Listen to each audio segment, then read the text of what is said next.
नमस्कार दोस्तों, स्वागत है आपका हमारे YouTube चैनल पर। दोस्तों, आज की वीडियो के माध्यम से हम आपको बताने वाले हैं भू आधार कार्ड के बारे में। भू आधार कार्ड क्या है, कैसे बनेगा और कैसे काम करेगा, टोटल जानकारी इस वीडियो के माध्यम से आपको देने वाले हैं। तो दोस्तों बने रहिएगा वीडियो में, वीडियो को अंत तक देखिएगा, तभी आपको सही और सटीक जानकारी मिल पाएगी। दोस्तों चलते हैं वीडियो की तरफ। चलने से पहले आपसे छोटी सी रिक्वेस्ट है, वीडियो को लाइक करें। अगर हमारे चैनल पर पहली बार विजिट कर रहे हैं तो चैनल को सब्सक्राइब कर लें, बेल आइकन प्रेस करना ना भूलें ताकि हमारे द्वारा दी हुई जानकारी का नोटिफिकेशन आपको बराबर मिलता रहे। तो दोस्तों भू आधार कार्ड कैसे काम करता है, कैसे काम करेगा, टोटल जानकारी आपको देने वाले हैं। तो यहाँ पर दोस्तों ध्यान से देखिएगा भू आधार कार्ड कैसे काम करता है। तो नंबर 1 यहाँ पे जानकारी, भूखंड को पहले जीपीएस तकनीक का उपयोग करके जियो टैग किया जाता है ताकि इसकी सटीक भौगोलिक स्थिति को पहचाना जा सके। यानी कि दोस्तों आपकी ज़मीन को जियो टैगिंग करके आपके भूखंड को पहचाना जा सके। उसके बाद नंबर 2 पर यहाँ पर फिर सर्वेक्षणकर्ता भूखंड की सीमाओं का भौतिक सत्यापन की माप करते हैं। उसके बाद जो भी भूखंड है उसको भौतिक उसकी माप की जाएगी, यानी उसको नापा जाएगा। नापने के बाद भूखंड की सीमाओं को भौतिक सत्यापन की माप करने के बाद नंबर 3 यहाँ पे बताया गया है। दोस्तों ध्यान से देखिएगा, यहाँ पर नंबर 3 भूखंड के लिए भूमि मालिक का नाम, उपयोग, श्रेणी, क्षेत्र आदि जैसे विवरण एकत्र किए जाएंगे इस भू आधार कार्ड में। उसके बाद नंबर 4 पे यहाँ पे बताया गया, दोस्तों ध्यान से देखिए, बहुत इंपॉर्टेंट जानकारी है, ये आप लोगों को ध्यान से सुननी चाहिए। नंबर 4 में बताया गया है, सभी एकत्रित विवरण फिर भूमि रिकॉर्ड प्रबंधन प्रणाली में दर्ज किए जाएंगे, यानी कि टोटल डाटाबेस एक कंप्यूटर में दर्ज किए जाएंगे। उसके बाद नंबर 5 में यहाँ पर बताया गया है, दोस्तों ध्यान से देखिएगा, नंबर 5 सिस्टम स्वचालित रूप से भूखंड के लिए 14 अंक का भू आधार संख्या तैयार करता है जो डिजिटल रिकॉर्ड से जुड़ा होता है। यानी कि जो 14 अंकों का आपका भू आधार कार्ड होगा वो डिजिटल तरीके से, यानी डिजिटल सिस्टम से जुड़ा रहेगा।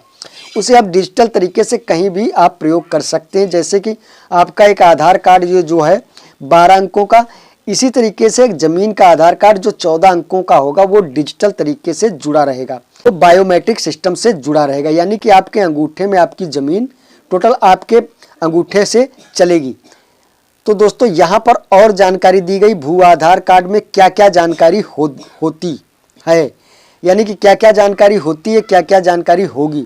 तो यहाँ पर दोस्तों बताया गया, ध्यान से देखिएगा, आधार कार्ड की तर्ज पर बनने वाले भू आधार कार्ड में राज्य कोड, राज्य का कोड हो गया, उसके बाद जिला और जिला का कोड, उसके बाद उपजिला, उपजिले का कोड, उसके बाद गांव, गांव का कोड, उसके बाद भूखंड की विशिष्ट आईडी संख्या आदि उपलब्ध होंगे।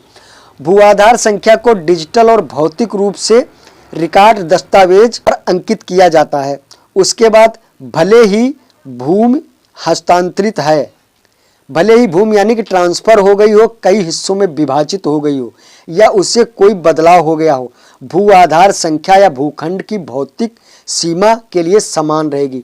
यानी कि जो भू आधार संख्या होगी वो कभी आपकी नहीं बदलेगी। वो भू आधार संख्या यानी कि वो डिजिटल संख्या जो आपको मिलेगी वही रहेगी। उसके बाद यहाँ पे नीचे दोस्तों और जानकारी दी गई है, भू आधार कार्ड के फायदे। यहाँ पर कार्ड के फायदे के बारे में बताया गया है कि इससे कौन कौन से फायदे मिलने वाले हैं आप लोगों को, किसानों को। तो यहाँ पर दोस्तों ध्यान से देखें, नंबर 1 भूमि स्तर मानचित्रण और माप के माध्यम से सटीक भूमि अभिलेख सुनिश्चित करता है।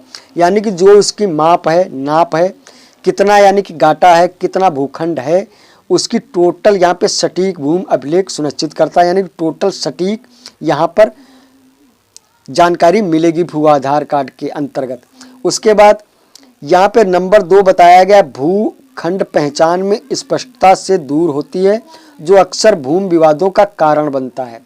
उसके बाद यहाँ पे आधार से लिंक करके ऑनलाइन पहुँच सक्षम होती है। यानी कि आधार कार्ड से लिंक करने के बाद ये जो ऑनलाइन सिस्टम है ये सक्षम हो जाएगा, यानी कि ऑनलाइन डिजिटल से सक्षम हो जाएगा। उसके बाद भूखंड से संबंधित संपूर्ण इतिहास, स्वामित्व विवरण को ट्रैक किया जा सकेगा। यानी कि डिजिटल तरीके से भूखंड से संबंधित इतिहास यानी टोटल जानकारी और भूस्वामी का विवरण टोटल ट्रैक किया जा सकेगा इस भू आधार कार्ड के जरिए। उसके बाद नीति निर्माण के लिए सरकार को सटीक भूमि डाटा मिलता रहेगा और कोई भी योजना अगर कोई चालू करती गवर्नमेंट, तो उसके लिए एक सटीक डाटा ई भू आधार कार्ड के जरिए उपलब्ध होता रहेगा।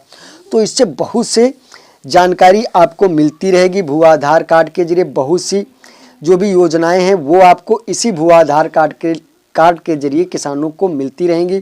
तो दोस्तों यह कैसे बनेगा, या दोस्तों आपको बनाना कहीं बनवाने जाना नहीं पड़ेगा।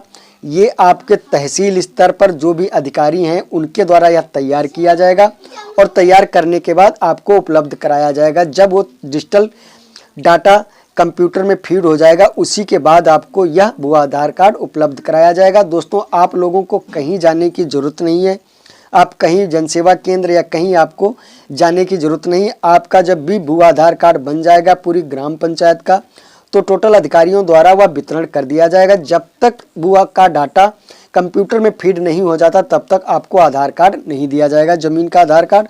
तो दोस्तों यही है भू आधार कार्ड, यही थी जानकारी भू आधार कार्ड के बारे में।